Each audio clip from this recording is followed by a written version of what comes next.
On the morning of September 11, 2001, 19 men armed with box cutters directed by a man on dialysis in a cave fortress halfway around the world using a satellite phone and a laptop directed the most sophisticated penetration of the most heavily defended airspace in the world, overpowering the passengers and the military combat-trained pilots on 4 commercial aircraft before flying those planes wildly off course for over an hour without being molested by a single fighter interceptor.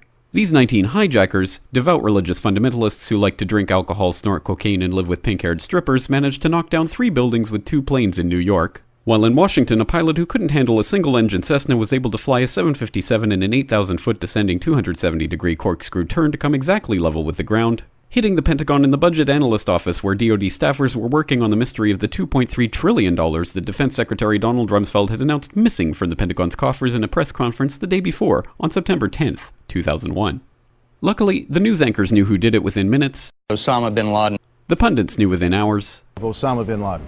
The administration knew within the day. Terrorists who committed these acts and those who harbored them.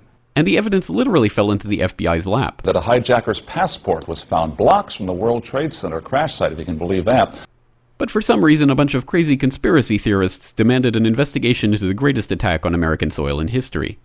That investigation was delayed, underfunded, set up to fail, a conflict of interest, and a cover-up from start to finish.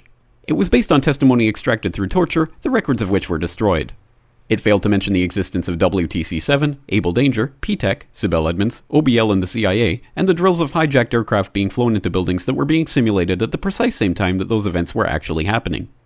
It was lied to by the Pentagon, the CIA, the Bush administration, and as for Bush and Cheney, well, no one knows what they told it because they testified in secret, off the record, not under oath, and behind closed doors.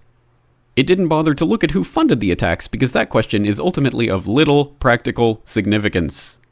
Still, the 9/11 Commission did brilliantly answering all of the questions the public had, except most of the victims' family members' questions, and pinned blame on all the people responsible, although no one so much as lost their job, determining the attacks were failure of imagination. Because Nobody in our government, at least, and I don't think the prior government that could envision flying airplanes into buildings. Except the Pentagon, FEMA, NORAD, and the NRO. The DIA destroyed 2.5 terabytes of data on Able Danger, but that's okay because it probably wasn't important. The SEC destroyed their records on the investigation into the insider trading before the attacks, but that's okay because destroying the records of the largest investigation in SEC history is just part of routine record keeping.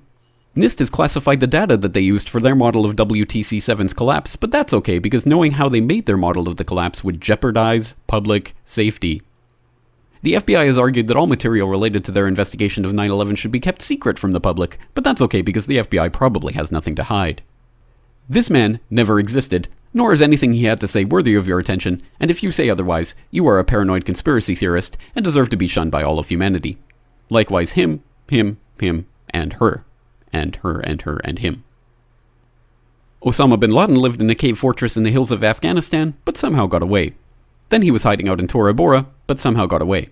Then he lived in Abbottabad for years, taunting the most comprehensive intelligence dragnet employing the most sophisticated technology in the history of the world for a decade, releasing video after video with complete impunity and getting younger and younger as he did so, before finally being found in a daring SEAL team raid which wasn't recorded on video, in which he didn't resist or use his wife as a human shield, and in which these crack special forces operatives panicked and killed this unarmed man, supposedly the best source of intelligence about those dastardly terrorists on the entire planet. Then they dumped his body in the ocean before telling anyone about it. Then a couple dozen of that team's members died in a helicopter crash in Afghanistan.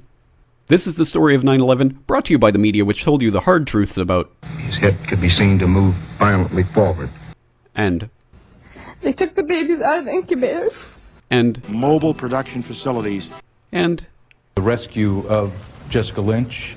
If you have any questions about this story, you are a batshit paranoid tinfoil dog-abusing baby hater and will be reviled by everyone.